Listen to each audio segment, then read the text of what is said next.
On September 23, 2025, a routine taxi drive ended in horror. What looked like a parcel delivered to Kangari Police Station concealed a woman's body, wrapped in blankets, folded like cargo, hidden. She was more than a body in a sack. She was someone's mother, someone's sister, someone whose life was violently ended. Who was she? How did this happen? And who dared to package her for transport as though she were luggage? This is the story of Hannah Wanjiku Kiiru, of mystery, betrayal, and a crime that shocks the conscience. When the taxi pulled into Kangari Police Station, the driver claimed he was transporting what he believed was a package destined for Nairobi. But something didn't add up. No one came to claim it. When officers removed the coverings, they discovered a woman's corpse, wrapped in 3 blankets, folded, tucked into sacks, and concealed further with paper bags.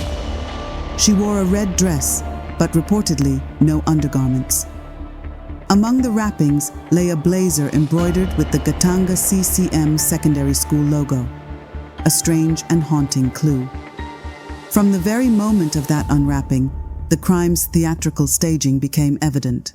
This was more than violence. It was ritualistic concealment.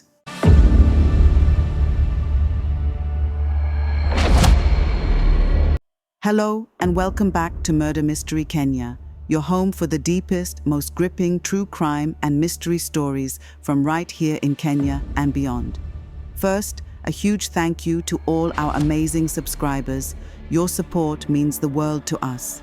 Every like, every comment, and every share helps keep these incredible stories alive. If you're new here, karibu sana. Make sure to hit that subscribe button, like the video, and drop a comment below. We'd love to hear your thoughts and theories. Your support helps us dig deeper, uncover the truth, and tell even more chilling stories you won't find anywhere else. Now, let's dive into today's mystery. The family identified the deceased as Hannah Wanjiku Kiiru, 53 years old, mother of 6. Hannah's life was not without struggle. She reportedly endured gender-based violence within her marriage. In recent months, she left the marital home in Mairi, rented a modest house in Jiris village, and took up casual work in tea plantations to support herself. Her family reveals she had 3 children before marrying and had 3 more during the marriage. Tensions in the household had long simmered. Arguments escalated. Ultimately, the decision to separate became a fraught turning point. But what happens when escape does not bring safety? That question stalks this case. The body was first transported to AIC Githumu Hospital mortuary, then to Murang'a Level 5 Hospital for a full autopsy. Dr. Abraham, the pathologist, delivered the most damning conclusion. This was murder, not an accident. Key findings. The trachea was fractured, indicating violent strangulation. Oxygen was cut off, the neck subjected to force. The spine was broken in the process of folding the body, but critically, no blood was detected in the fractured vertebrae. That strongly suggests the break occurred after her death, when circulation had ceased. The pathologist reasoned that folding the corpse was done for concealment, not as part of the killing act. With collapsed internal organs, there was less resistance, making folding possible without massive bleeding. Reportedly, no external signs of struggle were noted. That raises one of the most haunting questions. How was she subdued? Was she incapacitated, drugged, or caught unawares? Taken together, the forensics tell a grim profile. A woman forcibly strangled, then hidden, folded and dispatched as if she were cargo. But the medical report is not the final word. It is evidence, riddled with gaps and shadows. Within days, police arrested 4 suspects: the taxi driver who delivered the parcel, Hannah's estranged husband, and 2 of her sons. Kigumo Sub-County Police Commander Hassan Bashir confirmed the arrests, indicating that investigators are probing whether the husband or sons recruited the driver to deliver the parcel. Authorities now face a critical task: linking physical evidence, statements, and motive in a coherent narrative that can survive court. But each suspect carries layers of complexity. The driver claims he was a hired courier, but could he be more complicit? The husband and sons, by proximity and motive, demand scrutiny. How then do investigators break through silence, misdirection, and familial loyalty? The taxi driver's testimony is pivotal. He says, "On the Makomboki to Kangari route, he was flagged down by a man wearing a black hoodie and jeans. He was paid 500 Kenyan shillings in cash to deliver a parcel to Kangari stage, supposedly for onward transport to Nairobi. But when he reached the drop-off point, nobody came to collect the parcel. He and a passenger attempted to offload it, but it felt heavy and suspiciously rigid. Sensing danger, he diverted to Kangari Police Station. If the driver's account is true, it points to an orchestrated handoff, perhaps distancing the primary actors from direct contact. The hoodie man may have been a buffer, a decoy, or even a real middleman. But is this account a shield or a confession? That is what investigators must unravel. Motive is the hidden engine in any murder.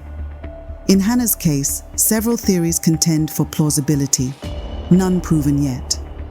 Theory 1. Domestic violence, intimate partner. Kill Hannah's separation suggests a volatile break. Might the husband have viewed her departure as betrayal or loss of control? Rage, power, or jealousy could have driven a lethal confrontation. Theory 2. Inheritance, assets, or financial conflict. In rural Kenya, land, property, and family assets often become flashpoints. If Hannah had resources or rights she was pursuing, a clash over claims might have escalated. Theory 3. Premeditated cover-up. The extraordinary effort to conceal and disguise the body suggests more than a crime of passion.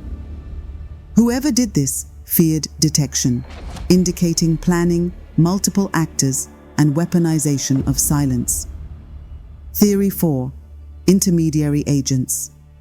The existence of the hoodie man and the use of a taxi driver as courier point to a pipeline of actors. The real killer could be hidden behind layers of delivery and misdirection.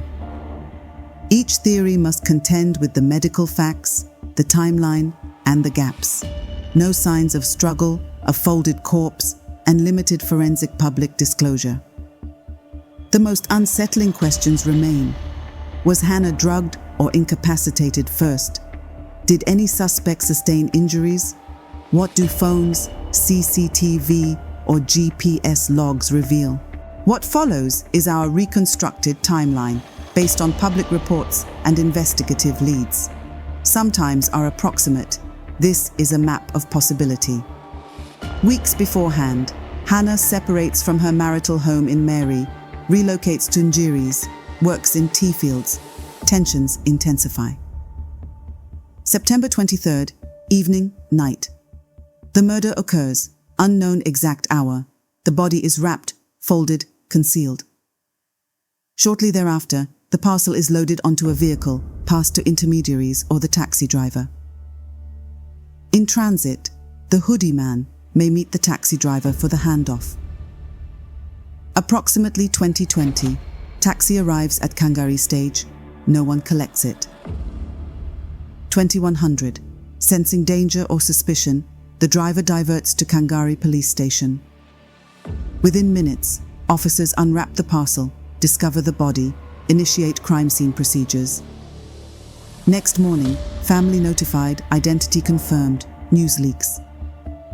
In the days that follow, arrests of suspects. Investigations intensify. This is not certainty. But every minute, movement, and choice must be pieced together in the final mosaic of guilt or innocence. Even with the public details we have, essential shadows persist. The truth is hidden in the silences. 1. No full public autopsy report. We depend on press summaries, vital details, toxicology, internal organ damage, cellular microscopy remain behind closed doors. 2. Defensive injuries unreported. No signs of struggle is vague. Were there bruise patterns, fingernail cuts, internal trauma? Absence of external wounds does not prove absence of resistance. 3. Low surveillance footprint. Rural Kenya lacks dense CCTV coverage. Vehicle logs and phone triangulation may be incomplete or unavailable. 4. The hoodie man's identity.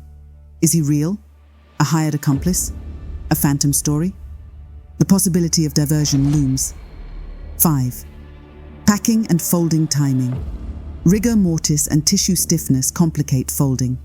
The absence of bleeding at vertebral fracture is supportive but not definitive. Precise timelines matter. 6. Chain of custody and evidence handling. How were the blankets, sacks, blazer, and cord preserved? Was contamination avoided? These will be contested issues in court. In a case built on packaging and concealment, these gaps could make or break the prosecution. The legal battle ahead is fierce. For the state, the path is clear. Tie motive, opportunity, and forensic evidence into an unbreakable chain. For the defense, raise doubt at every turn. What the prosecution must prove? 1. Deliberate homicide. That the death was intentional, not accidental. 2. Linked to suspects through statements, phone logs, financial trail, or insider knowledge. 3. Handling evidence. That those who wrapped, folded, transported the body did so under direction. 4. Identity of the hoodie man, whether he is part of the conspiracy or a red herring. 5. Timeline consistency with alibis, verifying where each suspect was on the night of September 23rd. Potential charges: murder, concealment of a corpse, tampering with evidence, aiding and abetting conspiracy. Defense strategies may include questioning forensic credibility, chain of custody, contamination, alternative explanations. Arguing that the crime was done by a third party, unconnected to the accused. Casting doubt on witness statements or intermediary roles, e.g. the taxi driver.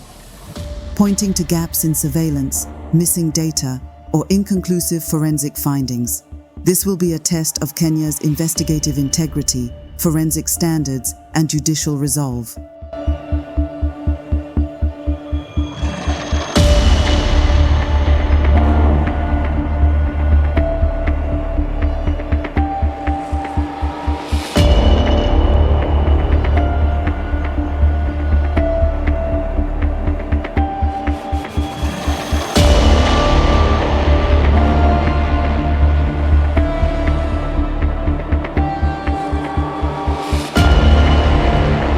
Hannah Wanjiku's life was folded into darkness, hidden in plain sight. But a body in a parcel is not the end of a story. It is the beginning of a fierce demand for answers. Who pulled the strings behind the scenes? Who dared to package a human life and ship it like freight? And will the truth see daylight? We will follow this case through cross-examinations, court filings, forensic reveals, and unanswered whispers. Because some crimes may hide behind layers of cloth, but truth refuses to stay wrapped forever. Stay with us. Keep the questions alive. Because no parcel, no body, and certainly no woman's life should be consigned to oblivion.